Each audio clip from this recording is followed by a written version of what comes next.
কামলের আসল সূত্র হলো রসুলের জীবন। রসুল 13 বছর মক্কায় ছিলেন। উনি যত বক্তৃতা দিয়েছেন সব আল্লাহর পক্ষ থেকে সার্কুলার। কি সার্কুলার? 13 বছর উনি যে বক্তব্য দিয়েছেন মক্কায় সব সার্কুলার। ওইরকম সার্কুলার বাংলাদেশে আমরা দিচ্ছি 53 বছর ধরে সার্কুলার। নামাজ পড়ো, রোজা করো, হজ করো, জাকাত দাও, সুদ হারাম করো, পর্দা ফরজ করো, চুরি করো, মহিলারা বল খেলো না, গাঁজা খায় না, বাবা খায় না, অন্যায় করো না। অনেক সার্কুলার সবাদ দিচ্ছে, তাফসিরে দিচ্ছে। মসজিদের ইমাম আবার সার্কুলার দিচ্ছে প্রতি শুক্রবারে, ইন্নাল্লাহা ইয়ামুরু বিল আদলি ওয়াল ইহসান ওয়া ইতাই যিল কুরবা ওয়া ইয়ানহা আনিল ফাহশাই ওয়াল মুনকারি ওয়াল বাগই ইয়াইযুকুম লাআল্লাকুম তাযাক্কারুন। এটা একটা সার্কুলার। এরপরে দ্বিতীয় সার্কুলারের আগে আরেকটা সার্কুলার, আল্লাহ রসুলের হাদিস যে ওয়াসুলতানু জিল্লুল্লাহি ফিল আরদি মান আহনা সুলতানাল্লাহি ফিল আরদি আহনাহুল্লাহ। এগুলো হলো সার্কুলার। একটা চাকরির বিজ্ঞপ্তি থাকে না ভাই, কথা আমার অমুক জায়গায় লোক লাগবে, সার্কুলার সারা হয়ে গেছে। আপনার অমুক পেপারের কাটিংয়ে পড়ে দেখেন যোগ্যতা কি, তার শিক্ষাগত যোগ্যতা, তার অভিজ্ঞতা আছে নাকি, এরই উপর নির্ণয় করে এই সার্কুলার নিয়ে আপনি দরখাস্ত করেন। কথা ঠিক কিনা? আমাকে রসুল 13 বছর সার্কুলার দিয়েছেন মদিনা মক্কাতে, কিন্তু ওই সার্কুলার মক্কার মাটিতে কায়েম করতে পারে নাই। আমরা যারা সার্কুলার দিচ্ছি, সাইদি সাহেব থেকে শুরু করে যত বক্তা, যত ইমাম, যত তাফসির কারক সার্কুলার দিচ্ছি, এই সার্কুলারের এক তিল পরিমাণ কি বাংলাদেশে কায়েম হচ্ছে? এই কথা বলেন নাকি আপনারা? কায়েম হচ্ছে? সার্কুলার কি? আল্লাহ তাআলা বলছেন ইমামরা বেশি সার্কুলার দেয়, প্রতি জুমাতে একই সার্কুলার পেশ করে। সেটা হলো কি? নিশ্চয় আমি আল্লাহ হুকুম দিচ্ছি, তোমরা ন্যায় বিচার করো, তোমরা আত্মীয়র হক আদায় করো, তোমরা ফায়সা, অশ্লীল, গর্হিত এবং হারাম কাজ থেকে বিরত থাকো। এইগুলো হলো সমস্ত জিকিরের উপর সবচেয়ে বড় জিকির। এরপরে রসুলের আরেকটা সার্কুলার হলো যে ন্যায়পরায়ণ শাসক আল্লাহর ছায়া সদৃশ্য। যে বা যাহারা ন্যায়পরায়ণ শাসক কায়েমের বিরোধিতা করবে তারা হলো স্বয়ং আল্লাহর বিরোধিতা করলো। আজ এই কথাগুলো, যত কথা আমরা মসজিদে বলি, মাহফিলে বলি, এই সার্কুলার আমরা সারা জীবন দিচ্ছি। এই সার্কুলার কি বাংলাদেশের 1 ইঞ্চি জায়গা কায়েম হচ্ছে কোনোদিন? এই ধরে কোন হচ্ছে? কেন হয়নি?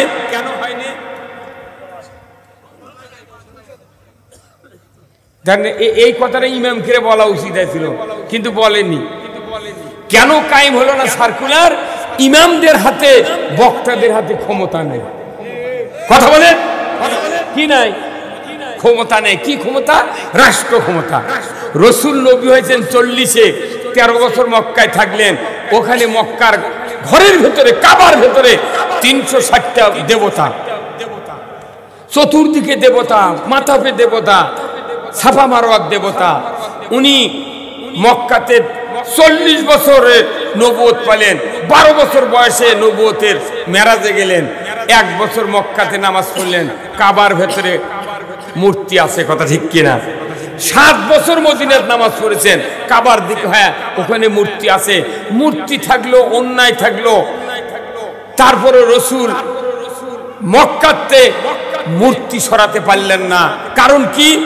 মদিনায় হিজরতের পর যখন উনি ইসলামের রাষ্ট্র গঠন করেছেন, 8ম হিজরিতে 10,000 সাহাবী নিয়ে যখন ফতে মক্কা করলেন, মদিনার ইসলাম রাষ্ট্রের শক্তি দিয়া মক্কা বিজয় হলো।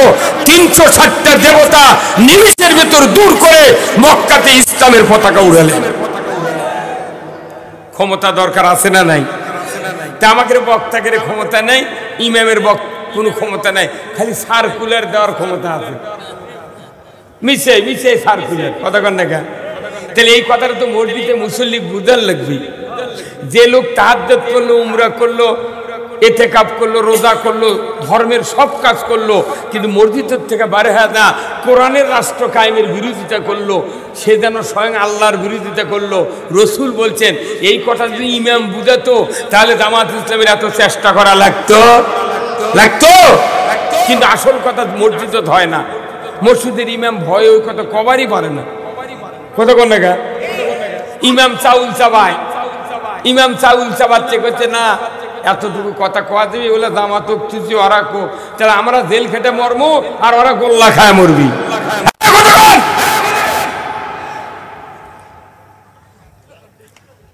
আল্লাহর কথাগুলো এগুলো সার্কুলার, লৌহে মাহফুজের সার্কুলার। আমার ভাইরা, আল্লাহ রাব্বুল আলামিন কোরআনুল কারীমে বলছেন ওয়াতিউল্লাহ ওয়াতিউর রাসূলাহু, তোমরা আল্লাহর আনুগত্য করো, রাসূলের আনুগত্য করো, ইন কুনতুম মুমিনিন, যদি তোমরা মুমিন হও, যদি তোমরা মুমিন হও, আল্লাহর আনুগত্য করো, রাসূলের আনুগত্য করো। কার কথা? সবাই কোন কার কথা? তাহলে আমরা যদি মুমিন হই, আল্লাহর আনুগত্য মানে কি? কিছু মানবো কিছু মানবো না, কি করতে হবে? সব মানতে হবে। সুদ হারাম কে করেছেন? পর্দা ফরজ কে করেছেন? এই দেশে কি সুদ হারাম আছে? তাহলে আল্লাহর আনুগত্য আমরা করছি। এই দেশে কি পর্দা ফরজ আছে? কিচ্ছু নাই। ইসলামের কোন বিধিবিধান বাংলাদেশে চালু নাই, শুধু একটা জিনিস আছে, সেটা হলো খাতনা করা। কথা কোন না, ইমানদারের ঘরত একটা ছোট বাচ্চা জন্মেছে, ছেলে সন্তান, 7 বছর বয়স হলে এর খাতনা করা লাগবে। কেউ যদি খাতনার বিরোধিতা করে, সে যদি ওই ছেলের নানাও হয়, ওই জামাই ওই শ্বশুরের দাঁত ভেঙে ফেলে দিবি।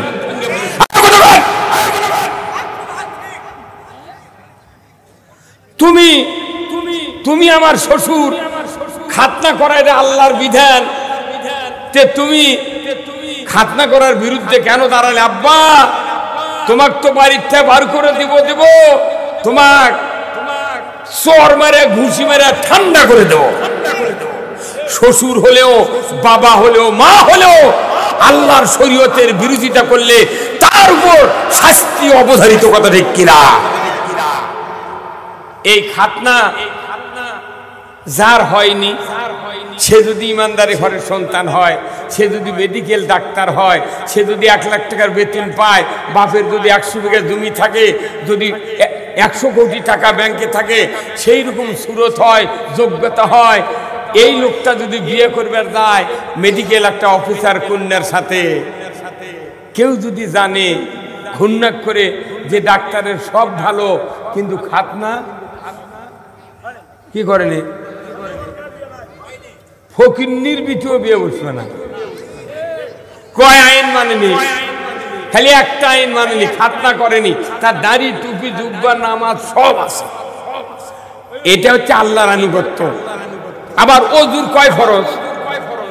4 ফরজ। আল্লাহর আনুগত্য যদি আপনি করেন তাহলে 4 ফরজ আদায় করা লাগবে। কোনই পর্যন্ত ধোয়া, মুখ মোটল ধোয়া, মাথা মাসা করা, টাকু পর্যন্ত ধোয়া, এই 4 ফরজের আপনি 3 ফরজ জমজমের পানিতে আদায় করলেন, কিন্তু 1 ফরজ আপনি পাও ধুলেন না।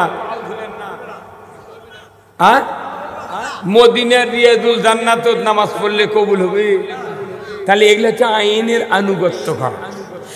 আনুগত্য হলো আতিউল্লাহ, আল্লাহর আনুগত্য করতে হবে, রাসূলের আনুগত্য করতে হবে। যারা আল্লাহর আইনের, আল্লাহর আনুগত্য করে না, রাসূলের আনুগত্য করে না, এরা কখনোই মুমিন হতে পারে না। মুমিন যদি হতে চায় আল্লাহর আনুগত্য করতে হবে। কার কথা? আল্লাহর কথা। আমরা কি মুমিন হতে চাই? কারা কারা দুহাত তুলে দেখান তো। লিল্লাহে তাকবীর, নারায়ে তাকবীর। তাহলে আমরা মুমিন হব না? তাহলে এই মুমিন আনুগত্য কি কি করবেন, কিভাবে করবেন, কোন পদ্ধতিতে, এই কথাগুলো কোরআনে আছে না নাই? যেরকম আছে না নাই? তাহলে মুমিন কে এটা আমরা এখন পরীক্ষা করব। সম্মানিত ডাক্তার সাহেব আছেন এখন বাংলাদেশের ডাক্তাররা, আমরা আজকে 40 বছর আগে যেগুলো চিকিৎসা হচ্ছে, যারা LMA পাশের ডাক্তার ছিল 50 বছর আগে, তারা রুগীর জিভে দেখেছে, তারপর চোখের নিচকার পাতাঙ্গে করে ঠেলা দিয়ে দেখেছে কালার কি, আবার পেটর ঠাসি দিয়েছে, থার্মোমিটার দিয়েছে, টেলিস্কোপ দিয়ে দেখেছে, প্রেসার মাপিছে। এই কয়েকটা আনুষঙ্গিক দিয়া তারা বুঝে সিমটম শুনে কিছু রুগীর থেকে নিল, কিছু যন্ত্রের থেকে নিল, নিয়ে তারপরে ওষুধ লিখলো। কথা ঠিক কিনা? কিন্তু এখন কি এরকম চিকিৎসা আছে? জিভে দেখার চিকিৎসা আছে? এখন ডাক্তারের কাছে গেলি আগে করছে পপুলারে যান, ইবনে সিনার যান, আগে 10-15-20 হাজার টাকা দিয়া x ray, ECG, CT scan, MRI, তারপরে রক্ত, ব্লাড, ইউরিন যা আছে সব ঝাড়িয়া বান্ধে আপনি 15,000 টাকা খরচ করে সার্টিফিকেট নিয়ে আসেন, যাতে আপনি এই রোগের রুগী এটাকে সার্টিফিকেট নেন। যদি চিকিৎসা করে মরে যান আমি দায়িত্ব নেব না।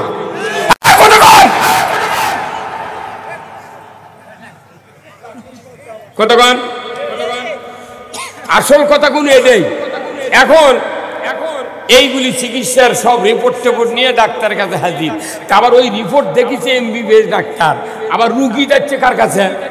ওই MBBS ডাক্তারের কাছে। এখন যাওয়ার পর চিকিৎসা এত সোজা হয়ে গেছে বুঝছেন, মানে রিপোর্ট দেখবি ক্যাশ ক্যাশ করে লেগিচ্ছে। কতক্ষণ আগে আমি যদি সাইকেল ঘুরে নিয়ে দেখি যে সাইকেলের বল নাই, বিয়ারিং নাই, মেকার সাথে সাথে ধরে পড়বি যে এর তালে সাইকেলের বিয়ারিং আর বল বদলালে চাকা সোজা হয়ে থাকবি। আবার দেখা যাচ্ছে টিউবের পাম্প নাই, অবশ্যই লিক হয়ে আছে টিউব, দেখে বোঝা যায়। কিন্তু এখানে যে হাজার হাজার লোক আপনারা আছেন, এখন কার লিক হচ্ছে, কারিম্যানের দিক, কারিম্যান ফাটে গেছে, কার কি চিন্তা আমি কি জোপাচ্ছি,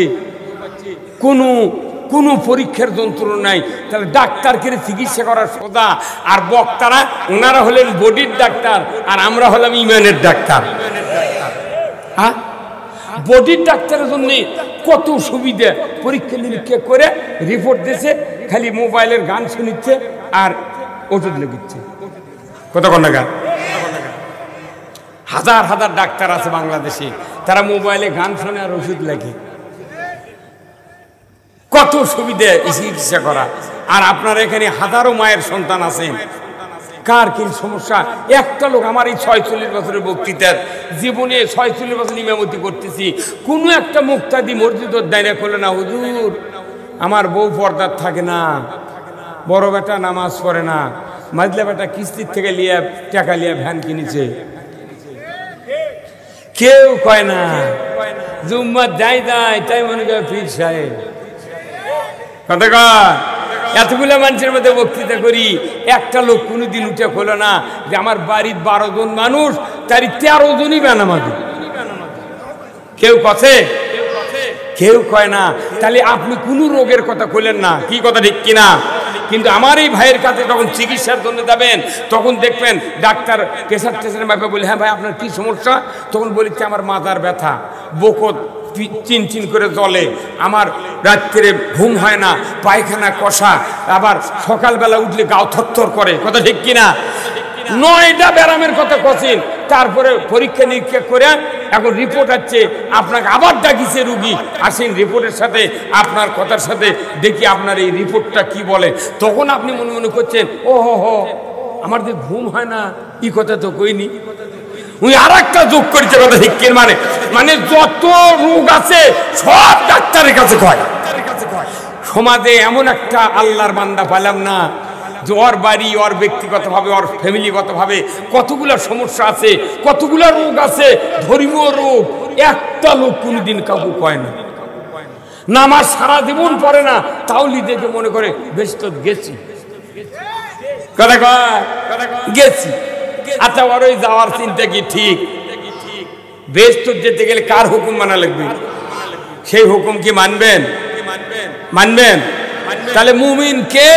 এরই 1 নাম্বার সূত্র হলো আল্লাহ তাআলা কোরআনে বলছেন, ইন্নামাল মুমিনুনা আল্লাযীনা ইযা যুকিরাল্লাহ ওয়াজিলাত কুলুবুহুম ওয়া ইযা তুলিয়াত আলাইহিম আয়াতুহু জাদাতহুম ঈমানা ওয়া আলা রাব্বিহিম ইয়াতাওয়াক্কালুন। মুমিন কে তারই সূত্র শুরু হলো সূরা আনফাল। আল্লাহ রাব্বুল আলামিন বলেছেন, নিশ্চয় তারা মুমিন যাদের সামনে আল্লাহর নাম, আল্লাহর জিকির, আল্লাহর নসিহত, আল্লাহর কোরআনের বক্তৃতা, আল্লাহর কথার বয়ান, আল্লাহর প্রসঙ্গে যতগুলি কথা কোন মুমিনের কানে পড়ে শোনানো হয়, আমার আল্লাহ বলেছেন ওয়াজিলাত কুলুবুহুম, অন্তর থরথর করে কাঁপতে বাধ্য। যার অন্তর কাঁপে আল্লাহর কথাগুলো শুনে, এই লোক হলো মুমিনের প্রথম ধাপে পাও দিলাম, ধরে কোন আল্লাহু আকবার। তে বাংলাদেশে প্রতিদিন 5 ওয়াক্ত নামাজে কয়বার আযান হয়? 5 বার। আল্লাহু আকবার কয়বার করে হয় এক ওয়াক্তে? এই যে আযানও গুনিনি, ওতে সদালাই আযান হয় 5 বার, আল্লাহু আকবার উচ্চারণ হয় একবারের আযানে 6 বার। 6 বার আল্লাহর নামের উচ্চারণ হলো। অথচ সমাজে লাখো লাখো ভোটার, শত শত ইমানদার মসজিদে যা দেখেন আসরের সময় 4-5 জন বুড়া বল্লা কাল্লাকান জিবে লড়াচ্ছে আর নামাজ পড়ছে। শুক্রবারে যারা নামাজ যায় 10 আনা মুসল্লি বেনামাজি, 6 আনা নামাজি, 10 আনা লোক নামাজ পড়ে না। তাহলে বলেন তো, আল্লাহর নামের উচ্চারণ হলে ওয়াজিলাত কুলুবুহুম, অন্তর থরথর করে কাঁপবে তাদের যাদের অন্তরে মুমিনের যোগ্যতার প্রথম ধাপ অর্জন হয়েছে, ধরে বল ঠিক কিনা? আজকে জয়পুরহাটের এই ধারকিপাড়ার ইমানদারদেরকে আমি বুঝতে পেরেছি, এই গভীর রাত্রিতে যারা আল্লাহর নামের, আল্লাহর বয়ান, আল্লাহর কথা শোনার জন্য যারা চাতক পাখির মতো বসে আছেন, আল্লাহ আপনাদেরকে কলিজার ভিতরে কম্পন যদি না দিত, ভালোবাসা না দিত, এই গভীর রাত্রিতে স্ত্রী, পরিবার, সন্তান, বাড়ি ঘরের মায়া ছেড়ে এই উন্মুক্ত ময়দানে খেরের উপর বসতে পারতাম না। আল্লাহ তাআলা বলছেন, এই গুণ যাদের থাকবে, আল্লাহ তাআলা বলছেন ওয়াইজা তুলিয়াত আলাইহিম আয়াতুহু, এমন মুমিনের সামনে যখন কোরআনের আয়াত তেলাওয়াত করে শোনানো হবে, অর্থ বুঝিয়ে দেওয়া হবে, কোরআনের জ্ঞানের কথা যখন মানুষকে যখন বুঝায় দেওয়া হবে, আমার আল্লাহ বলেছেন জাদাতুম ঈমান, ওই বান্দা তখন আল্লাহর দিকে ধাবিত হবে, ইসলামের দিকে ধাবিত হবে। আমি তখন আল্লাহ ওই বান্দার অন্তরের চেহারা, অন্তরের খবর যখন বুঝতে পারবো, আমি ইচ্ছা করেই ওই বান্দার কলিজায় ঈমানকে বাড়িয়ে দেই। যাদের কোরআন শুনলে ঈমান বাড়ে, এরা হলো মুমিন, জোরে কোন আল্লাহু আকবার। যাদের কোরআন শুনলে ঈমান বাড়ে না, চুলকায়। কথা কোন? এই চশমালা ভাই, আপনি কথাই বললেন, একবারও কথা কন না আপনি। ওই যে লীল পাঞ্জাবির জানি, হ্যাঁ আপনি 5 লাখ টাকা চান, আপনি আপনি হাত তোলেন তো দেখে। হ্যাঁ আপনি কথা কন, একটাবার কথা কন না আপনি। যাদের কোরআন শুনলে ঈমান বাড়ে তারা হলো মুমিন, আর যাদের কোরআন শুনলে অন্তর চুলকায়, রাগ পয়দা হয়, বিদ্বেষ পয়দা হয়, এই লোকগুলি হলো কুমিন। কি কুমিন? বলুন তো, কাঁঠালের পাতা, আমের পাতা আছে না নাই? আটাবেলের পাতা আছে না নাই? নিমের পাতা আছে না নাই? পৃথিবীতে যতগুলি বৃক্ষ আছে, সকল বৃক্ষের পাতা যদি একত্র করে একটা মানুষের পুরো শরীরে যদি ঘর্ষণ দেওয়া শুরু করেন, বলুন তো বিষাতু ছাড়া কি ওই পাতা দিয়ে ডললে কি মানুষের জ্বলন শুরু হবে? হ্যাঁ, সব পাতা ডললে কিছু হয় না, কিন্তু বিষাতু পাতা আপনি দেখেননি, হঠাৎ করে পাওয়ার ঠেকেছে, কতক্ষণে যায় আপনি জঙ্গলের মধ্যে হেঁটে যাচ্ছেন, পাতা কখন ঠেকিতে আপনি জানেনই না, কি 2 ধাপ জাতি কুটকুট শুরু হবে। ভাইরা আমার, যারা কোরআন শোনার পর ঈমান বাড়ে না, কলিজা থরথর করে কাঁপে না, আল্লাহর মহব্বত পয়দা হয় না, এই লোকগুলির অন্তরে বিষাতুর পাতা যেরকম শরীরে জ্বলে, ওদের অন্তরে তার চেয়ে বেশি জ্বালা শুরু হয়ে যায়। যাদের কোরআন শুনে ঈমান পয়দা হয় না, তাদেরকে আল্লাহর নবী হেদায়েত করতে পারে না। কিন্তু আজকে আপনারা 1400-1000 বছর পরে এই জয়পুরহাটের জমিনে এতগুলি মানুষ গভীর রাত্রিতে কোরআনের মজমায় বসে আছেন। আমার রাসূল বলেছেন, যারা রাতের আরামকে হারাম করে দেয়া কোরআন শোনার জন্য সামান্যক্ষণ টাইম ব্যয় করবে, কিয়ামতের ময়দানে এক সামান্য টাইম পাস করার কারণে 60 বছরের নফল ইবাদতের সওয়াব লেখা হবে। কোরআন শোনা হলো ইবাদত। ধরেন কি কোরআন শোনা ইবাদত, কিন্তু কোরআন শুনলে হবে না। ইবাদত ফুলফিল করতে গেলে কোরআনের বক্তব্য শুনে লাভ হবে না। কোরআন বিজয়ের যারা কাজ করবে তারা হলো মুমিনের দাবিতে সত্যবাদী, তারা হলো মুমিনের দাবিতে সত্যবাদী। কোরআন বলছে, কি বলছে? কোরআন বলছে, আল্লাযীনা আমানু ইউকাতিলুনা ফি সাবিলিল্লাহ ওয়াল্লাযীনা কাফারু ইউকাতিলুনা ফি সাবিলিত তাগুত। যারা ঈমানদার, প্রকৃত ঈমানদার, প্রকৃত মুমিন, তারা কোরআনের পক্ষে আন্দোলন করে। আল্লাহু আকবার। আর যারা কাফের, অবিশ্বাসী, আল্লাহর আনুগত্য করতে অবিশ্বাস করে, রাসূলের আনুগত্য করতে অবিশ্বাস করে, আল্লাহ নিজে বলেছেন এরা হলো তাগুতের বন্ধু, এরা তাগুতের দোসর। ধরে বলতে কিনা ক্লিয়ার কতক্ষণ? ওরা আল্লাহর আইন চালু করতে চায়, আর যারা আমাদেরকে বাধা দিল তারা মানুষের আইন চালু করতে চায়। টুপি নিয়ে, দাড়ি নিয়ে, রোজা নিয়ে, হজ নিয়ে, উমরা নিয়ে, কোনো ধর্মীয় ব্যাপার নিয়ে আকিটা যদি 4টা গরু জব করে গায়ের মানুষ খিলায়, আত্মীয় খিলায়, কেউ মিছিল করবে না। কবি গরিব মানুষ বুঝতে পারছে কতক্ষণ না কেন? কোনো ধর্মীয় বিষয় নিয়ে মারামারি হানাহানি নাই। একটা জায়গা হানাহানি, আন আকিমুদ্দিন ওয়ালা তাতাফাররাকু ফিহি। তুমি কেন জীবন ব্যবস্থা কায়েম করবে? জীবন ব্যবস্থা তো বাবার আছে, জীবন ব্যবস্থা স্বামীর আছে, জীবন ব্যবস্থা চাচার আছে, জীবন ব্যবস্থা মুদির আছে। কথা আওয়াজ ধীরে হলো কেন? এই জীবন ব্যবস্থা আছি, তুমি আমার কোন জীবন ব্যবস্থা নিবে? সেই জীবন ব্যবস্থা হলো আলা লাহুল খাওল ওয়াল আমর ইনিল হুকমু ইল্লা লিল্লাহ। যদি কোন আল্লাহু আকবার। জীবন ব্যবস্থা কার? ইন্নাদ দীনা ইনদাল্লাহিল ইসলাম। জীবন ব্যবস্থা ইসলাম আল্লাহর কাছে প্রিয়। যতদিন পর্যন্ত মানুষের কাছে, ঈমানদারের কাছে প্রিয় না হবে, ওই ঈমানদার মুসলমান হতে পারবে না। মুসলমান হতে গেলে ঈমান আনলে মুসলমান হওয়া যায় না, আমাকে ইসলাম মানতে হবে। Islam is the complete code of life.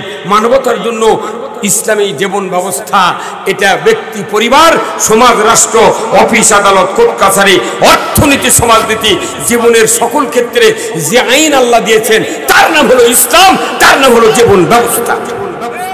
বলুন তো ইসলাম অর্থ কি? না, এটা ব্রিটিশ সরকার বলে গেছে ইসলাম অর্থ শান্তি। ইসলাম অর্থ হলো জীবন ব্যবস্থা, কোড অফ লাইফ। আর ব্রিটিশ কয়ে গেছে তোরা খালি কবু ইসলাম মানে শান্তি শান্তি শান্তি শান্তি। কি ছিল? ইসলাম মানলে শান্তি, না মানলে অশান্তি। সেই অশান্তি কত প্রকার, কি কি উদাহরণ সহ 16 বছরে বোঝা গেছে।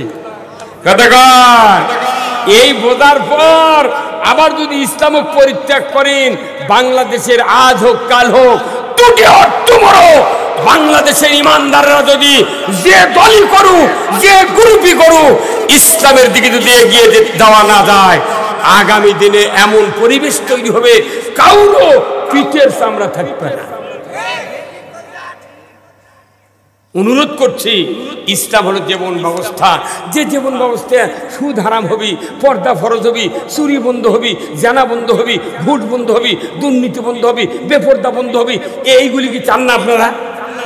যে যারা দেশ চালালো, যারা চালাতে চাচ্ছে বা যারা আমরা যাবার চাচ্ছি ক্ষমতার, আমাদের সব আইনই দেশের চলে, কিন্তু খালি এই 4টা আইন যদি চলতো, 1 নম্বর হলো নামাজ কায়েমের আইন, যাকাত আদায়ের আইন, ন্যায়ের আদেশ, অন্যায়ের নিষেধ। এই 4টা আইন যদি এই পৃথিবী এই বাংলাদেশে চলতো, পৃথিবী নয় পুরো বাংলাদেশ একবার পানির মতো চলতো। আজকে কত ইমামের বেটা, কত বক্তার বেটা, কত পীরের জাকেরের বেটা, কত আল্লাহর ওলির বেটারা বেনামাজি। বাংলাদেশে এত বেনামাজি, এদেরকে নামাজি বানানোর দায়িত্ব কার? কন্ত কার? এই আমাদের বক্তৃতা নামাজি হবি? 30 বছরে মসজিদে আযান দিচ্ছে, তাদেরকে মুয়াজ্জিনের বেটা আযান শুনে দুম্মত আসে না, তাহলে ওর আযান দিয়ে লাভ কি হলো?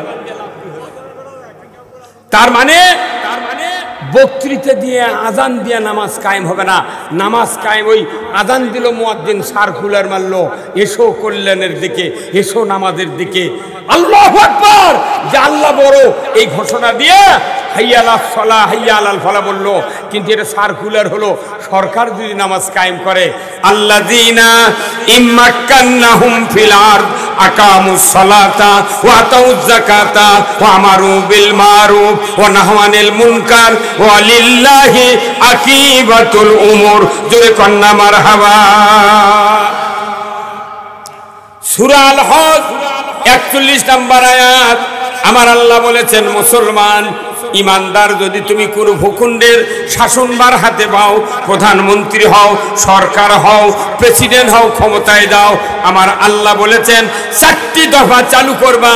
1 নম্বর নামাজ কায়েমের আইন। জোরে কন্না মারহাবা। নামাজ চালু করবে কে? সরকার। সরকারের নামাজ চালু করার দায়িত্ব আল্লাহ দিয়েছে। এখন এই তবলিগ আর মুন্সি আর জামাত আর বক্তৃতার পীরগিরি কিয়ামত পর্যন্ত করবি, ওই পীরের বেটা পকেট কাটা হবি। এই হুজুর কথা কন না কেন? তাহলে বক্তৃতা দেওয়া ভালো না আইন করা ভালো? আজই যদি আইন করে সরকার যে 5 ওয়াক্ত নামাজ আইনের মাধ্যমে ফরজ করা হলো, যে ব্যক্তি 1 ওয়াক্ত নামাজ কাদা করবে ফেতরা পরিমাণ 70 টাকা জরিমানা, 1 ওয়াক্তের জন্য 2.5 ঘন্টা হাজুর। বেতের 6 ওয়াক্তের কাফারা দেওয়া লাগে মৃত্যুর পর। তাহলে বেতের ধরো 6 ওয়াক্ত, তাহলে 420 টাকা জরিমানা দিলে প্রতিদিন দেয় নামাজ কাদা করবি। আর 2.5 ঘন্টা করে 1 ওয়াক্তের জন্য হাজুর, তাহলে 6 ওয়াক্তের জন্য 15 ঘন্টা। সরকার যদি আইন করে যারা বেনামাজি থাকবে তারা ডেলি 15 ঘন্টা হাজুর, 24 ঘন্টার মধ্যে 15 ঘন্টা খাইটাও ছাড়ে দিবি। কতক্ষণ? আর 420 টাকা জরিমানা দিলে তুই আউট হয়ে যাবি। কতক্ষণ? তোর যদি ক্ষমতা থাকে এগুলা দেওয়ার আর হাজুত কাটার, তাহলে আমরা ওই ঘরের মধ্যে শুয়ে থাকবো। কিন্তু সরকার যদি আইন করে যে এই জরিমানা, এই হাজুত, ইমাম সাহেব এবং মুয়াজ্জিন সাহেবকে দায়িত্ব দিলাম, কোন চেয়ারম্যান মেম্বার এমপি লয়। কাক দিচ্ছে মানে বেনামাজির খবর তো এই মুয়াজ্জিন আর ইমামই তো ভালো জানে। কে বেনামাজি, গায়ের মোট বেনামাজির খবর ইমামের কাছে আছে। ইমাম ওর খেয়ে ভয়ে চুপ করে থাকে। এই কথা কোন না? তাহলে সরকার যদি বলে ইমাম মুয়াজ্জিনকে দায়িত্ব দিলাম, ওই গ্রামের যারা বেনামাজি আগামীকাল 8টার মধ্যে জয়পুরহাট সদর থানার ওসির কাছে তাদের তালিকা দিয়ে দিবেন। আজ রাত্রে 3টার সময় বেনামাজির বউ, বেনামাজির মা আর বাবা কই, বাবা তোর 14 থেকে থেকে পারবো? আর ডেলি 420 টাকা জরিমানা দিবার পারবো। তুই পারিস তাহলে শুয়ে থাক, যদি না পারিস ওযু করে মুয়াজ্জিনক ডাকাইলে মসজিদ যা। কথা কর, মসজিদ যা। রাত 3:30টার সময় মুয়াজ্জিনের বাড়ি ঘেরাও করবি, হাজার হাজার, একটা করে গ্রামও 300 নিচে বেনামাজি আর নিচে 50 জন, এত বেনামাজি খালি গিজ গিজ করছে। আইন করার সাথে সাথে জাঙ্কা পুকুরের পানি যদি গ্যাস হয় 1টা মাস দিতে থাকে না। কতক্ষণ পুকুরে পানি যদি গ্যাস হয় একটা মাছ নিচে থাকে না, সব উপর দিয়ে ভাসে। আল্লাহর আইন যখন চালু হবে, যত ঘুষখোর, যত জানাখোর, যত চুরি, যত গালাবাজি, সব গান্ডা ওটা মাছের মতো বাংলাদেশে দাগে দেবে। তারা জান্নাতের পথ পাবে। এই বেনামাজিদেরকে ডাক দিয়ে তাদের আপন জনেরা বলবে, বাবা আল্লাহর আইন চালু হয়ে গেছে, তুমি মসজিদে দাও, মুয়াজ্জিনকে ডেকেলে।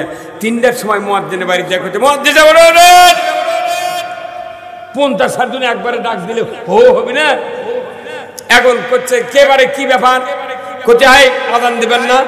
তোর মুয়াজ্জিন ওই শীতানুতি আছে মোবাইল, বলতে আমি তো অ্যালার্ম দিয়ে থুছি, আমাকে 4:10 চেতন করবি মোবাইল। তে এত আগে ভাগে খেয়ে কোথায় চলেন, অজু করে মসজিদ বসে থাকবো। কারণ কি, সরকার দায়িত্ব দিয়েছে কার? ইমাম মুয়াজ্জিন ওর করে ডাকে নিয়ে গেলে না আমার কে দেয় কতক্ষণ পারে। কিন্তু এরা যদি চেয়ারম্যান মেম্বারের দায়িত্ব দেয়, তাহলে ওর করে যারা ভোট দিচ্ছে তারা তো বেশিরভাগ বেনামাজি। ওর করে নাম দিবে না, পারলে নামাজি লোকের নাম দিবি। এই যে ব্যাংকা 16 বছর হলো, আপনারা সকল সন্তানকে যদি নামাজি বানাতে চান, আর ওই নামাজি সন্তান আপনার কবরের কাছে গিয়া 2 দেহ প্রতি শুক্রবারে হোক কবরের পাশে দোয়া করবে পিতামাতার জন্য। আমার রাসূল বলছেন, মুত্তাকি নামাজি পরহেজগার সন্তান কামিল পাস করা লাগবে, দাওরা পাস করবে, আর দলিল নাই। আপনার সন্তান যদি কোরআন প্রেমিক হয়, নামাজি হয়, ওই সন্তান বাবার কবরে যা দোয়া করবে, রব্বির হামহুমা কামা রব্বায়ানি সগীরা। একবার দোয়া করলে রাসূল বলছেন 40 দিনের কবরে আযাব পিতামাতার মাফ হয়ে যাবে। আমরা এই দোয়ার থেকে মাহরুম হয়ে যাচ্ছি। এমনও সন্তান আছে, বাপের 4টা সন্তান, বাপ মারা গেছে, দেখা যায় বাপ বেনামাজি, 4 বেটা অনামাজি। কত বলে বাপ বেনামাজি, বেটারা অনামাজি, মানে 2 গ্রুপ সমান। উনি আবার টুপি মাথার নাই, গোসল করে আসে গামছা মাথার দিয়ে বাপের জানাজা করছে। আরে মাদ্রাসার মোহতামি মুখ দাঁড়াইতেছে ইমামতির, তারপরে ওই মসজিদের ইমাম যুক্তিবাদ দিয়ে এগুলো বড় বড় বক্তা গিয়েছে, ইমামতির দাঁড়িয়ে দেয় ওই গামছা মাথার দিয়ে ব্যথা 5 কার সার খারাপ হবে।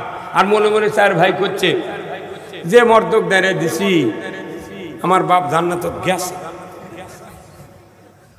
ওর কি মনের মধ্যে কি ফুর্তি, বড় আলেম, বড় বক্তা, বড় মুফতি, বড় মুহতামিম। আরে আল্লাহ তখন মনে মনে এর কথা শুনে মনে করে যে আল্লাহ, আমি যে আল্লাহ নবীর দোয়া ফেল করে দিছি রে। নবীর পাশের মুক্তাদি মসজিদে নববীতে 10 বছর নামাজ পড়ছে আব্দুল্লাহ বিন উবাই, 10 বছর নামাজ পড়ছে, খালি কোরআন বিজয় চায়নি। যার কারণে নবীর জুব্বা দিয়ে কাফন পরাছে, নবী নিজে জানাজা পড়েছে, নবী নিজে দোয়া করেছে, আল্লাহ তুমি আব্দুল্লাহ বিন উবাইকে মাফ করে দাও। ইজা করেছে তলে তলে আবু জেলের সাথে যুক্তি করছে, আর আমার বিরুদ্ধে ষড়যন্ত্র করছে, আল্লাহ তুই মাফ করে দে, মাফ করে দে। 3 বার বলছি, আল্লাহ বলছেন সূরা তওবার 80 নম্বর আয়াতে, 70 মাররাতান, হে রাসূল 70 বার যদি দোয়া করে আপনার দোয়া গ্রহণ করা হবে না, কবুল করা হবে না। রসুলের দোয়া ব্যাক করে দিয়েছে। আর আপনি আমি কেমন করে মনে করতেছি যে আমরা মরে গেলে এই মৌলবী দিয়ে জানাজা করা, নিজের সন্তান একটা জানাজা করার লোক বানালেন না, কথা ঠিক কিনা? এই আশেপাশে কত মাদ্রাসা, কয়টা মানুষের বেটা মারা গেলে জানাজা করতে পারবে? হাত তোলেন তো দেখি, কার কার কোন কোন বাপ যে আমি বলে আমার বেটা জানাজা করবি? তো এখানে কমপক্ষে 3000 লোক আছে, কেবল 9টা হাত উঠেছে। ভাইরা আমার, সন্তানগুলিকে নামাজি বানার দায়িত্ব সরকারকে আল্লাহ দিলেন। কারণ কি, ওই সন্তান যদি নামাজি হয়, মুত্তাকি হয়, পরহেজগার হয়, আমার যতগুলি উম্মত এই দুনিয়াতে সন্তান জন্ম দিয়েছে, এই সন্তানগুলি নামাজি হবে, তাদের দোয়ার বরকতে আমার বান্দা বান্দিরা আল্লাহর জান্নাতে যাবে। আল্লাহর কতখানি দরদ, সন্তানকে নামাজি বানানোর জন্য। আল্লাহ ভালো করে জানেন তবলিগের বক্তৃতা দিয়ে নামাজ হবে না, চরমোনাই হেফাজত দিয়ে নামাজি হবে না, জামাত দেওয়া হবে না, বক্তৃতা দেওয়া হবে না, তাফসির মাহফিল করে হবে না। নামাজি যদি বানাতে চায় সরকারি আইন ছাড়া বাংলাদেশে নয় তাম পৃথিবীতে নামাজ চালু হতে পারে না। এই কথার সাথে কি আপনারা একমত? হ্যাঁ, তাহলে আমি যদি খালি নামাজের বক্তৃতা শুনি, আইনের যদি বিরোধিতা করি, কয়েক কোটি বছর লাগবে। কতক্ষণ লাগা? তাহলে আমি এই 24 সালের 5 মাস আর 25 সালের 12 মাস, কয় মাস হলো? 17 মাস। এই 17 মাস যদি যেরকম রোজা করে 1 মাস, সকাল থেকে সন্ধ্যা পর্যন্ত না খায় থেকে হাজারো কাম করে, হাজারো ইবাদত করে, কোনো শরীর হাফসায় না। কারণ আল্লাহ তাআলা বলছেন সবেথা দেখছে সূর্যাস্ত পর্যন্ত আমার এই হুকুম মানতে হবে, পানাহার কামাচার পাপাচার গীবত থেকে বিরত থাকতে হবে।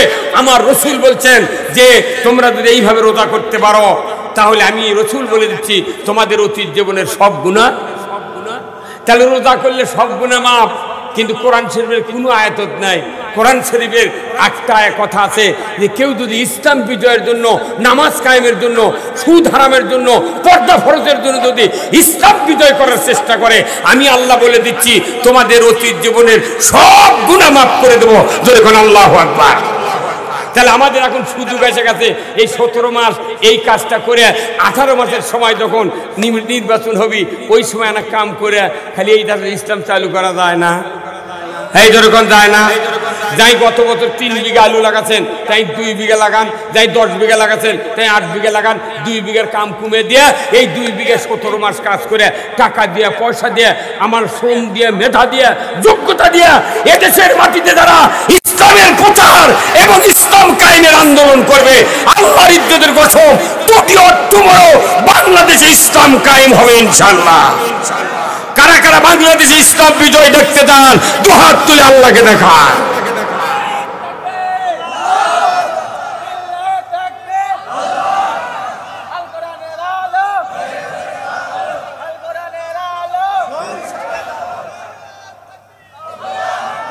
তাহলে আমরা আমাদের আজ 54 বছর হলে দেখতেছি খালি মানুষের আইন, কথা ঠিক কিনা? আমার বয়স এখন 66। কত? আমার বয়স এখন 66 বছরের বয়স। আমি একজন মানুষ 66। আমার বাপ মারা গেছে 103 বছর বয়সে। তাহলে 66 আর 103 কত হয়?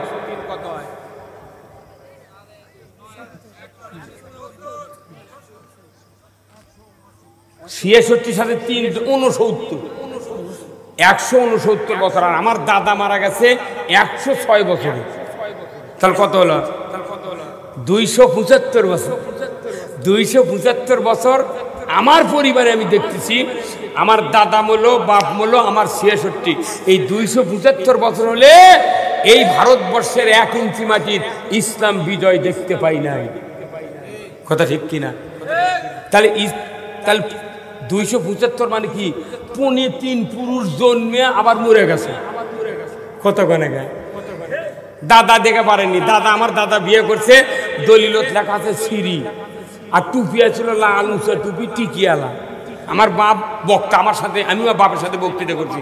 আব্বা মাঝে মধ্যে কাঠের একটা বাক্স খুলে ওই টুপি দেখে। আমি কই আব্বা এটা কাঠ টুপি? করছে বেটা এটা তোর দাদার টুপি। কে টুপি টিকি কে? করছে না, ব্রিটিশ আইন করছিল যে যদি তুমি দলিলত বা বিভিন্ন নাম টাম লেখো তাহলে সিঁড়ি লেখা লাগবে। এই যে দলিলত দেখ সিঁড়ি, আর টুপি মাথার দিবে বাঙালি মুসলমান ভারতবর্ষের, তোমাদের টুপির রং হবে লাল, আর ওই টুপির সাথে তার ছেলের মতো চুল ঢুকে থা লাগবে, তাই কয় টিকি। কতক্ষণ টাকা? আমার বাবা ব্রিটিশ দেখেছেন, আমার দাদা দেখেছেন, আমি পাকিস্তান দেখেছি। পাকসার জমিন ছাদবাদ, পাকিস্তান জিন্দাবাদ। আমি জাতীয় সঙ্গীত সোনার বাংলাও করছি, পাকিস্তানের জাতীয় সঙ্গীত করছি। আশ্চর্য শোনে ক্লাস 4 যখন পড়ি তখন বলেছি অদ্যাবধি দেখেছি ভারতবর্ষের 1 ইঞ্চি জায়গা ইসলাম বিজয় হয় নাই। মানে 3 পুরুষ চলে গেছে।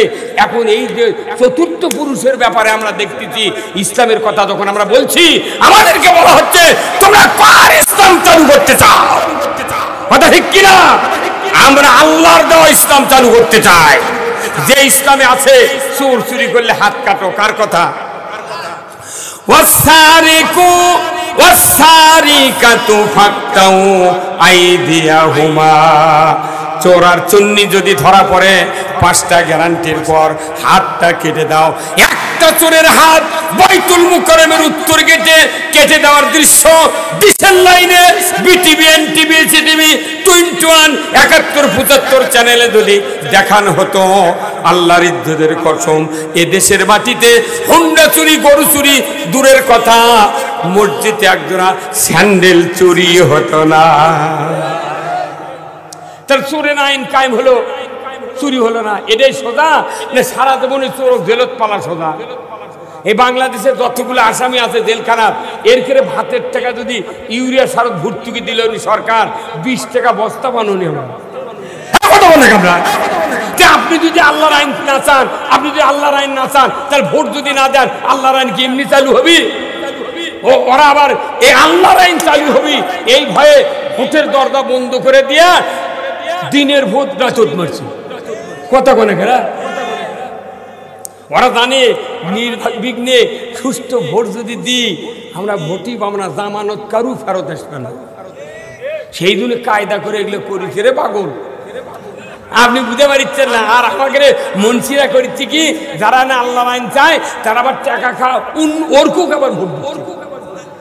একটা ভেড়ার দাম 6,000, একটা খাসির দাম 20,000, একটা গরুর দাম 3 লাখ টাকা। এতগুলো গরু, খাসি, ভেড়ার কত দাম, আর মানুষের বডির দাম 270 কোটি টাকা। এই 70 কোটি টাকার বডি এলা এই এত টাকা দিয়ে আল্লাহ বানালো, এই মানুষও সব পার ফিরি দিল। আল্লাহ কলো তুমি আমার দিন কায়েম করো। এই দিন কায়েম যখন হবি ভোট দিয়া, তখন টাকা খায়া উই ভোট দিল আর একজনা। হ্যাঁ কথা বললেন না? আবার ভোটের দিন 4টার সময় চেয়ারম্যানের কাছে যা করতে, চাচা এখনো কালি ভরায়নি, মানুষ আরো হাফ কেজি খাবি।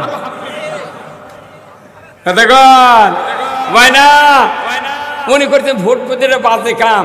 কোরআনুল কারীম সূরা মায়দার 8 নম্বর আয়াত আল্লাহ তাআলা বলছেন, কি হবে, কি কথা কয়, কি হবে, কি করতে ভাই?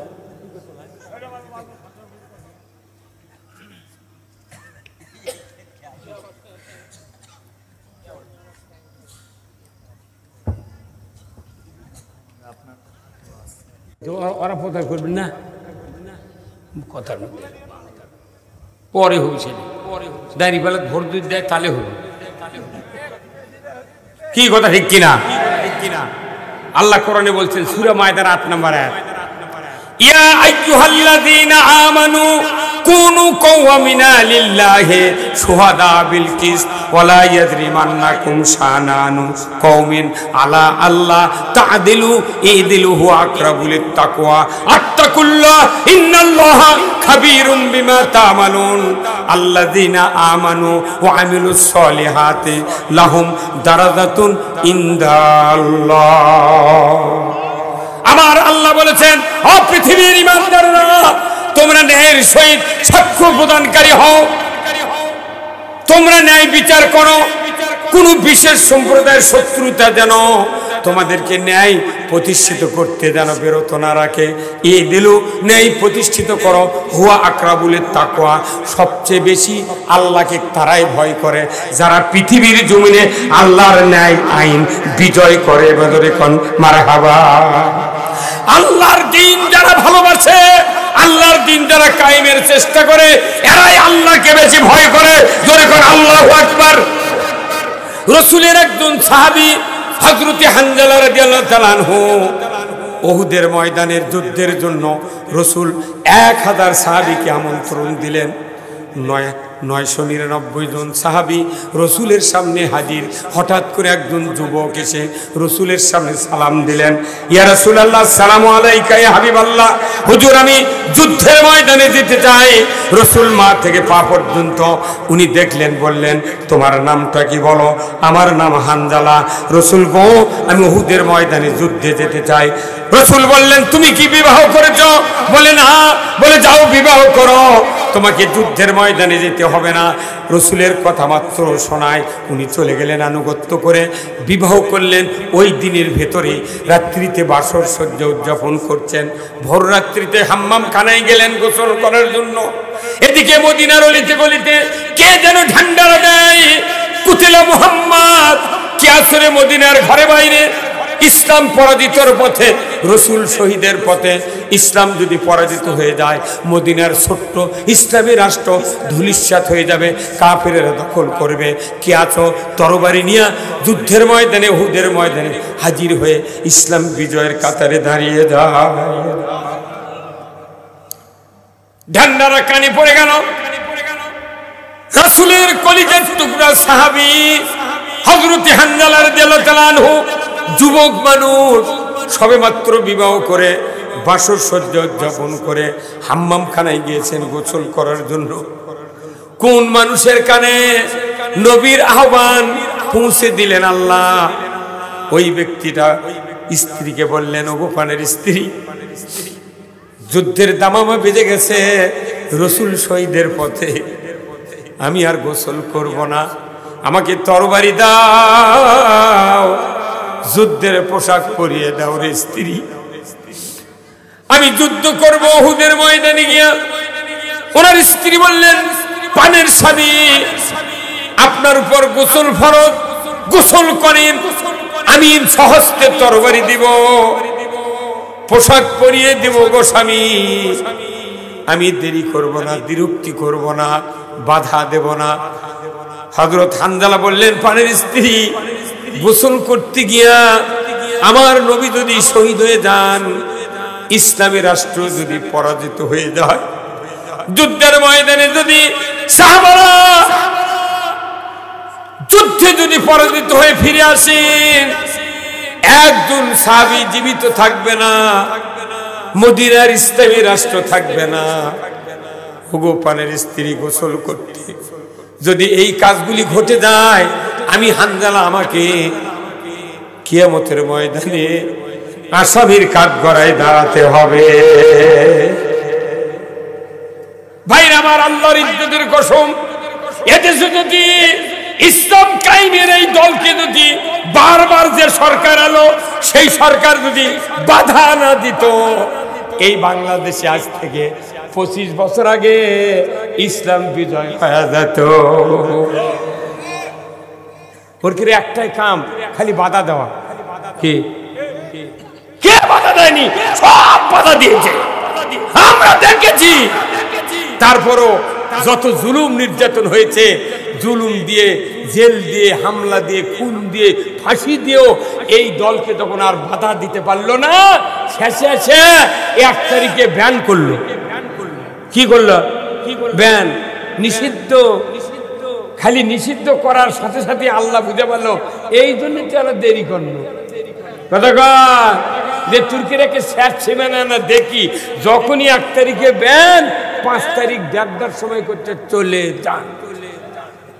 কতক্ষণ রে?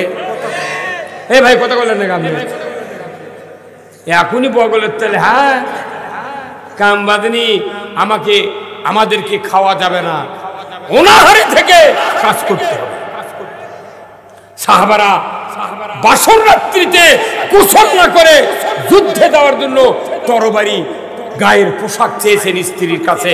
আমাদের স্ত্রী যদি এইরকম একটা খবর পায় যে আমার স্বামী যাচ্ছে, মিছিলত যাচ্ছে, গুলি করলি শহীদ হয়ে যাবি, কাল আমার বাপ জয়পুরহাট থেকে R15 কিনে এনে দিছে, তোক দেশে বিয়ে আমার সাথে, তুই এখনই কোনটি যাবো?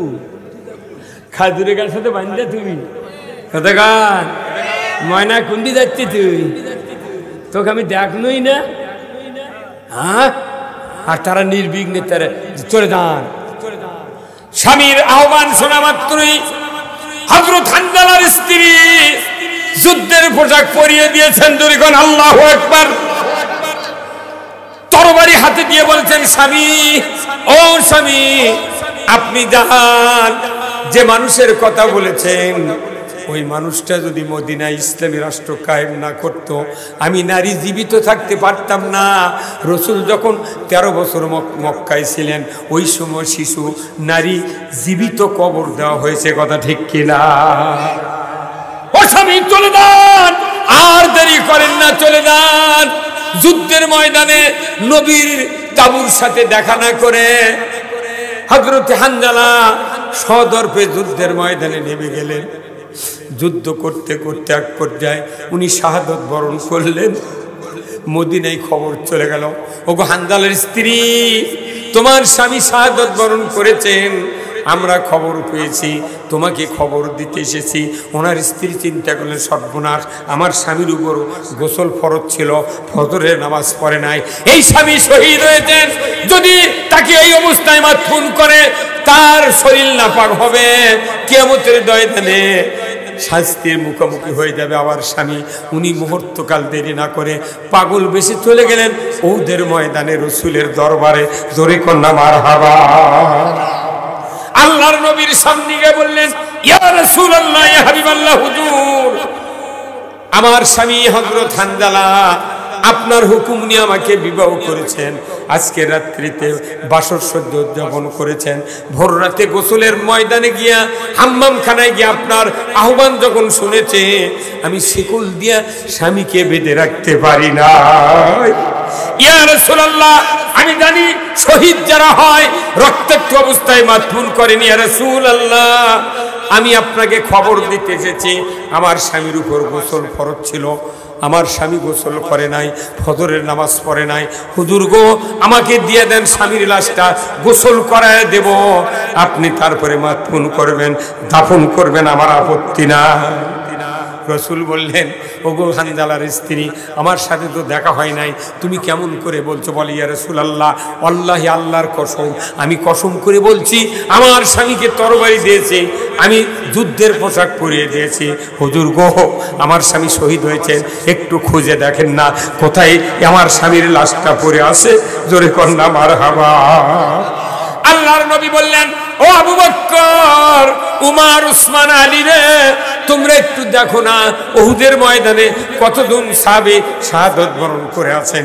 যারা হজ করে এসেছেন এই হাজী সাহেবরা উহুদ প্রান্তরে গিয়ে দেখবেন উহুদের পুরা পাহাড়টা লাল, রসুলের দান্দান মোবারকের রক্ত উহুদের ময়দানে পড়ার কারণে আল্লাহর কুদরতে উহুদ পাহাড়কে আল্লাহ তাআলা লালে লাল করে দিয়েছে।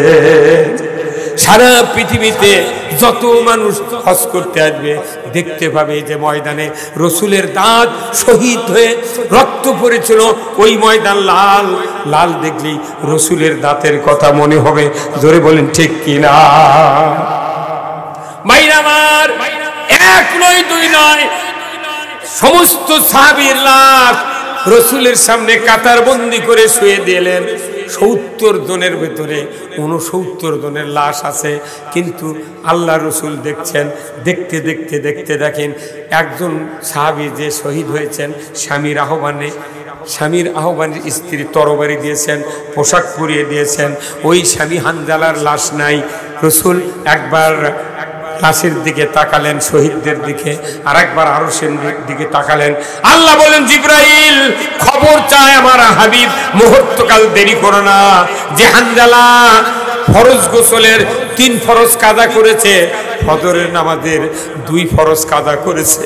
ও জিবরাইল, মুহূর্তকাল দেরি করে না, নামাজ কায়েম করে নাই, গোসল আদায় করে নাই, দ্বীনের বিজয়ের লক্ষ্যে যুদ্ধ করার জন্য আহ্বান শোনা মাত্রই তরবারি নিয়ে জিহাদের ময়দানে উহুদ প্রান্তরে এসে যুদ্ধের ময়দানে নেমেছে।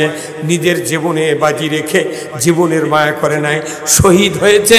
আমার কাছে এই শহীদের মর্যাদা এত ভালো লেগেছে, আমি আল্লাহ তার লাশটা উহুদের ময়দান থেকে উঠাই চতুর্থ আসমানে হাউজে কাউসারের পানি দিয়া গোসল করা দিচ্ছি রে জিবরাইল, তুমি গিয়ে আমার হাবিবকে খবর দিয়ে দাও। নামাজের চেয়ে দামি আবাদত আল্লাহর দিন কায়েমের যুদ্ধ করা, কথা ঠিক কিনা? ফরজ গোসলের চেয়ে দামি কাজ আল্লাহর দিন কায়েমের যুদ্ধ করা। রমজানের রোজা, 17ই রমজান রোজা ভেঙ্গে আল্লাহর নবী এবং সাহাবীরা বদরের প্রান্তরে যুদ্ধ করেছে। ধরে কোন আল্লাহু আকবার। রোজার চেয়ে দামি ইবাদত বদরের যুদ্ধ ছিল। আমার দেশে যতগুলি ইবাদত আছে সকল ইবাদতের উপর বড় ইবাদত হলো এই সমাজে আল্লাহর আইন চালু করা। অথচ আমরা মনে করি যখনই ভোটের কথা কই, রাজনীতির কথা কই, এক শ্রেণীর মুন্সি টাইপের লোক কয় ওগুলা কি রাজনীতি করা লাগবে কে কতক্ষণ করে কে। কিন্তু এই পরিবেশ আসছিল আজ থেকে 16 বছর আগে, এখন এসে এই পরিবেশ পাল্টে গেছে। এখন একই কথা সব দেখাচ্ছে একবার কি হ্যাঁ, মানুষ আস্তে আস্তে বুঝতে শিখেছে আপনার জীবনের সব গুণ আল্লাহ তাআলা মাফ করে দেবে। এই জন্যই মুমিনের গুণ অর্জন করতে গেলে আপনাদেরকে আমাদেরকে মুমিনের গুণের ব্যাপারে আমি আপনাদের ফার্স্টে বলেছি 1 নম্বর গুণ হলো কোরআন, আল্লাহর কথা শুনলে অন্তর থরথর করে কাঁপবে। 2 নম্বর গুণ হলো কোরআন শুনলে ঈমান বাড়বে। 3 নম্বর গুণ হলো এই মুমিনেরা আল্লাহর উপর ভরসা করবে। ধরে কোন আল্লাহু আকবার। কার উপর ভরসা করবে? আল্লাহর উপর। আমার ভাইরা, এই মুমিনদের আরেকটি গুণ হলো আল্লাযিনা ইউকিমুনাস সালাত, এরা নামাজ কায়েম করবে। ধরে কোন আল্লাহু আকবার। এরা কি করবে? তা আমাদের কথা নামাজ কায়েম হবে। সরকার বানাবো এমন যাতে ওই সরকার নামাজ কায়েম করে। 2 নম্বর। এরপরে 5 নম্বর গুণ হলো আমার আল্লাহ বলছেন ওয়া মিম্মা রাযাকনাহুম ইনফিকুন, আমরা যা রিজিক পেয়েছি আল্লাহ থেকে, আল্লাহ নিজে বলছেন আমি যা রিজিক তোমাদেরকে দিয়েছি এর থেকে খরচ করতে হবে আল্লাহর পথে। অর্থ ছাড়া জান্নাত নাই, অর্থ ছাড়া আন্দোলন নাই। জোরে বলুন ঠিক কি না? ওরা বলে যে জামাতের এত টাকা পায় কিন্তু কয় না। হ্যাঁ, এই দেশত যদি খালি রাজনীতি করে টাকা উপায় বন্ধ হয়ে যায়, এই দেশত জামাত ছাড়ার কোন দলই থাকবে না। কতক্ষণের বা কতক্ষণের কি আমি রাজনীতি করে আর টাকা পাচ্ছি না, তাহলে ওই দল কেউ করবি? ও ঘরের মধ্যে বুঝতে পারে শুয়ে থাকবি, কে চোখের টাকা ফুরে মরে। আর আমরা বাংলাদেশে 10 টাকা করে দিই জামাতের লোক, 1 মিনিটের মধ্যে 10 কোটি টাকা জড়ো হয়ে যাবে। 20 টাকা দিলে 20 কোটি, যদি 15,000 করে এক একজনে, যদি এই বাংলাদেশে 50 লাখ লোক যদি 15,000 করে দিই, টাকা ঠিকই কোল্ড স্টোর ভরে ফেলে দেবো আমরা। কথা কান দেখা তোরা টাকাও দিব না। আমাকে কয় এই কয় মাস আগে, কয় বছর আগে কছে, পুলিশেরাও কছে যে এই অর্থ যোগানদাতা। হ্যাঁ কথা বল দেখা কি কথা? অর্থ যোগানদাতা, এরা অর্থ দেয়। আমরা অর্থ আল্লাহ দিই, তোক দিই। তুর্কের অর্থ ঢাকার থেকে আসে, আর আমাদের অর্থ এই ধারকিপাড়াতে ঢাকার যায়। আমাদের থেকে আমরা যে দল করি, তোর কিসের মাথার চাল ঠেকে যায়? ওটা আবার পুলিশ ধরে লেদা করছে ইনি অর্থদাতা। কে তোর বাপের ভেউ বেঁচে দিছি নাকি? এখন কত কেনকা মরদ পাস কত?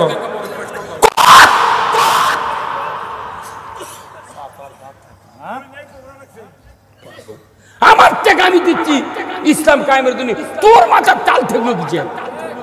যদি হলো নি তোর বউ আমি ছেড়ে দিস, তাহলে একটা কথা হলো। কত করে আপনার কথা বলেন? তুই বিয়ে করতে সুন্দরী বউ দেখে আমি যদি তোর বউ আমি তালাক দিই, তুই মানবু? তোর বউ তুই খেলিয়া খাচ্ছ, আর আমার টাকা আমি দিই তোর মাথার বাড়িতে কি?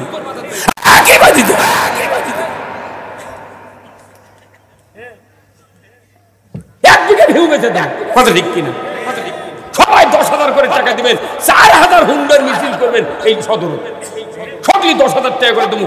এই দেশের মোট হুন্ডাই জয়পুরহাটে যত হুন্ডা আছে, যে সারা হুন্ডা এই মূলের থেকে মাথা থাকবি, উমিনটা ঘুরে আসবে ওই মাথা, আবার ওই হুন্ডার পাতে টাকা লাগবে। আপনি আলু আবাদ করবেন, ধান আবাদ করবেন, ঘরের মধ্যে শুয়ে থাকবেন, আর কবেন কাম ওই না তারাই করুক, হবে না। পাশার চামড়া থাকবে না যদি একটু অবহেলা করেন।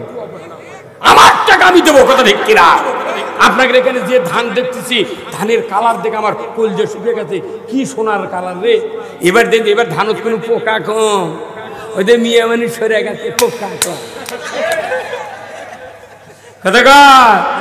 এমন সুন্দর পানি, সানলের ধান আমি লাগাচ্ছি 9 বিঘে সানলে, বুঝছেন? আমি জীবনে সানলে লাগাচ্ছেন না।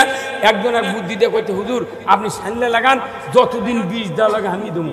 আমি এবার 4 দিন গেছি জমির, আমার ধান 6 বিঘা পাখিতে কাটতে লেগে যায় 10 জন মানুষ। আমি একজন কোন কৃষক, আমি নিজে আবাদ করে খাই। আমি 15 মন ধান, 300 মন পাতনি ইরির ধান ওষুধ দিচ্ছি 15 মন। সরষে সেদিনকে বেচেছি 61,500 টাকার সরষে বেচেছি। এখনো 13 বস্তা সরষে আমার বাড়িতে আছে। ডুব দেবো সরষের তেল, কথা বল না।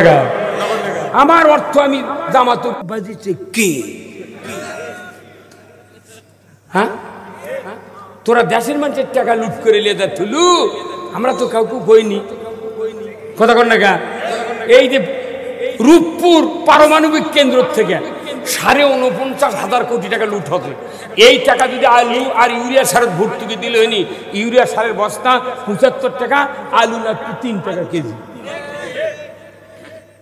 আলুর কোল্ড স্টোরের মালিকরা ওরা 600 টাকা মন কিনেছে, কিনে 15 টাকা কেজি পড়ছে আলুর দাম।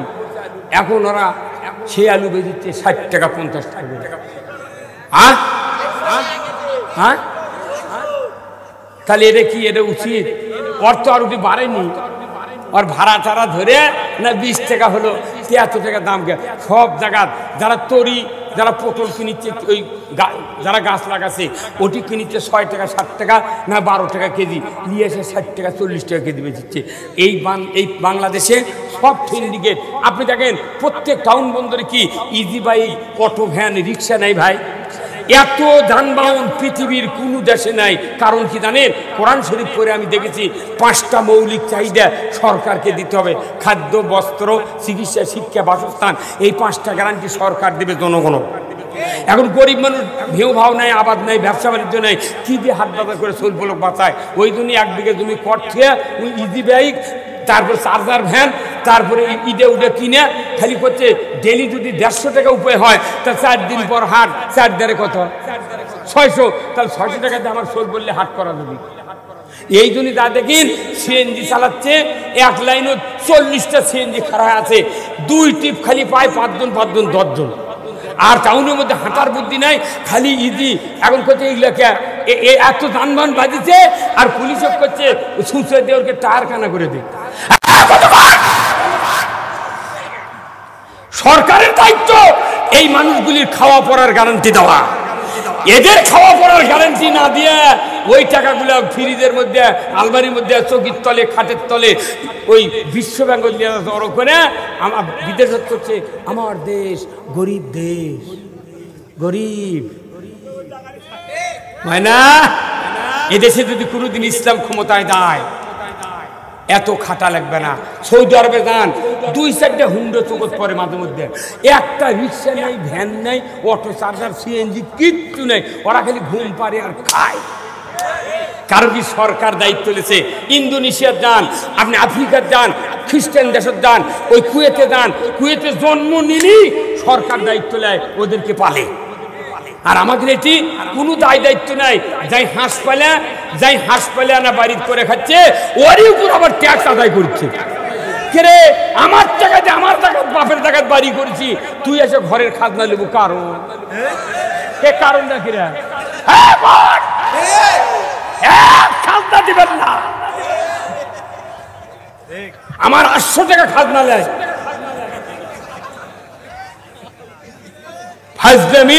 আমার বাড়িতে আমি বাড়ি করছি টাকা দিয়ে, আমার রক্ত খামানো টাকা দিয়ে। সেই ঘরে আমি শুয়ে থাকবো, তার ইটের ঘরের খাজনা একটা আলাদা, মাটির ঘরের একটা আলাদা। যার বাড়ির খাট আছে, পাকা জানলা আছে, মাঝে আছে, মনে হয় ও বিছনার চাদরেরও খাজনা হইলে।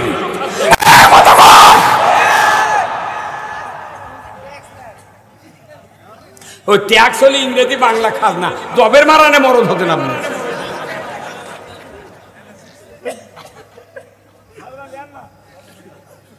চাঁদাবাজি বন্ধ হয়ে যাবে ইসলাম কায়েম হলে।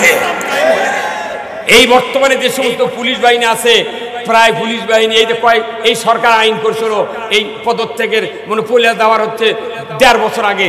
দাঁড়িয়ে যার থাকবি তাই চাকরি করতে। এখন এসপি পুলিশ অফিসারকে কি সুন্দর দাঁড়ি, আল্লাহ যে হারে আল্লাহ পুলিশ বাহিনীকে সাহস যোগ্যতা দিচ্ছে, সেনাবাহিনীকে যোগ্যতা দিচ্ছে, একটু ধৈর্য ধরেন, একটু ধৈর্য ধরেন। এদেশের মাটিতে যদি কোনোদিন ইসলাম বিজয় হয়ে যায়, প্রত্যেকটা সিন্ডিকেট আউট হয়ে যাবে। ধনীরও অভাব হবে না, গরিবেরও অভাব হবে না। আপনি যদি ইসলাম বিজয়ের পক্ষে সহযোগিতা না করেন, আমাকে এটা সার্কুলার থেকে দেবি, কাম হবে না। তাহলে এই ইসলামও ক্ষমতায় দিতে হবে। কে কার কথা? কার কথা? আল্লাহ কোরআনে বলছেন যে তোমরা ইসলামকে ক্ষমতায় বসাও। আমরা ক্ষমতায় বসতে চাই না, কোরআনকে ক্ষমতায় দেখতে চাই। কোরআন ক্ষমতা গেলে এত ইজি ভাই, হাইরে মানুষ খাতে রে, হাঁস পালে, গরু পালে, তার মাছ চাষ করে, পটল লাগে, ধান লাগে, আলু লাগে, মানুষ হায় হায় আলুর বাগুরের যা হাত দিয়ে লাইরা দেয়, ওই শিয়ার মুজে দেয়, বান্ধে দেয়, আর আলু কয় তুই বড় হ বাবা, বড় হ। এর বাড়িতে একটা SS5 এর গেট নাই, একটা লোহার গ্রিল নাই, অথচ খালি MP হচ্ছে আর গুলশানে 22 তলা বাড়ি। খালি একবার দুইবার গার্মেন্টসের পোশাক, 2000 পিস গার্মেন্টসের পোশাক একটা দেশের খালি ইম্পোর্ট পাশে ওটা বানিয়ে দিচ্ছে। 6 টাকা করে গার্মেন্টসের পোশাকের দাম পড়ছে, সেটা বিক্রি করছে কমপক্ষে $500 করে। ওরা 2 বছরের মধ্যে কোটি কোটি টাকার মালিক। ওই জন্য তো বড় বড় ধনী লোকেরা MP হওয়ার জন্য টাকা দিয়ে কার্ড নেয়। কথা কয়, আমাকে 2 জন MP হয়েছিলেন, মন্ত্রী হয়েছিলেন, মতিউর রহমান নিজামী, আলী হাসান মোহাম্মদ মুজাহিদ। কথা ঠিক কিনা? জোট সরকারের সময় নয়, ওই যে ফখরুদ্দিন যখন আসছিল, অনুবীক্ষণ যন্ত্র দিয়ে 1 ইঞ্চি 1 তোলা পরিমাণ দুর্নীতি ধরা পড়তে পারে নাই। তারা মনে করেছিল এইভাবে যদি আরো 10টা মন্ত্রী জামাতের হয়, তাহলে তো আমাদের ক্ষমতার থাকা কঠিন। সেই দিন ওই 2 জনকে আগে ফাঁসি দিতে। এলার সব বিচার হবে, কি সব লিখে দিচ্ছি আমরা এই দেশে সবাইকে নিয়ে এই দেশে ইসলাম কায়েম করতে চাই। ইসলাম যদি কায়েম হয়, এই রাস্তাটা এত জাম থাকবে না। আমার একটা আফসোস হয়, এত টাকা খরচ করে রাস্তা করলো রে, বাংলাদেশের রাস্তা গেলে কলদের শান্তি। কিন্তু আমার একটা দুঃখ যে হাসিনা ওই চলবে পারলাম না। একদিক দিয়ে যাচ্ছি, একদিক দিয়ে আসছি, কি আরাম, কি আরাম। আল্লাহ করছে ওরকম দিয়ে করে এলে তুরকম দিয়ে হাঁটামো। কথা ঠিক কিনা? মুসলিম আমি, সৈনিক আমি, আমি চির রণবীর, আল্লাহকে ছাড়া কাউকে মানি না, নারাই তাকবীর। মুসলিম আমি, সৈনিক আমি, আমি চির রণবীর, আল্লাহকে ছাড়া কাউকে মানি না, নারাই তাকবীর। বীর মুসলমান ধরো আল কোরআন, ফিরায়া আনো সেই হারানো সম্মান। বীর মুসলমান জয়গান মারহাবা, নারাই তাকবীর, আল্লাহু আকবার, তোলো ধ্বনি ধরায়া রাখবার। বীর মুসলমান ধরো আল কোরআন, ফিরায়া আনো সেই হারানো সম্মান। বীর মুসলমান আমরা বীরের জাত। কোরআন বিজয় না থাকার কারণে আমাদেরকে মাথা লাচ্চান হচ্ছে চিকেন্দুর বিলাই দিয়ে। এই জন্য আসুন আমরা আজকের এই জান্নাতের বাগানে যারা বসে অনেক কথা শুনেছি, কেউ উঠবেন না। আমি আপনাদেরকে বলবো, এই মাহফিলের জন্য আপনাদের কাছে কিছু আবদার, যারা এখনো দেন নাই, 500 1000 করে টাকা কিংবা পকেটে যা আছে একটু আসেন, আমার হাতে দিবেন, আমি আপনাদের জন্য দোয়া করব। আল্লাহ তাআলা আমাদের সকলকে যেন এই দ্বীনের জন্য কবুল করেন। মসজিদের উন্নয়নের জন্য আমার রাসূল বলছেন, মান বানা মসজিদান বানাল্লাহু লাহু বাইতান ফিল জান্নাহ। রাসূল বলছেন, মসজিদের জন্য যারা অর্থ দেবে, টাকা দেবে, পয়সা দেবে, আল্লাহ তাদেরকে কিয়ামতের দিন জান্নাতের ভেতর বালাখানা দিয়ে দেবে। জোরে কোন আল্লাহু আকবার। ভাইজানেরা, টাকা চালিয়ে আপনারা উঠবেন, কারণ মনে করছেন একবার দিছি আবার এগুলো কি। আমি আপনাদের অনুরোধ করছি, কেউ উঠবেন না, একটু দোয়া করে আমি আপনাদের কাছ থেকে বিদায় নেব। একটু দোয়া করো ভাই, আসুন না আল্লাহ তাআলার বান্দারা, একটু দেন। যারা একটু ব্যাগ নিয়ে আসেন, একটু ভেতরে যান, রুমাল নিয়ে, যারা যে অবস্থা আছেন এখন দেন নাই, খুব তাড়াতাড়ি ভাই।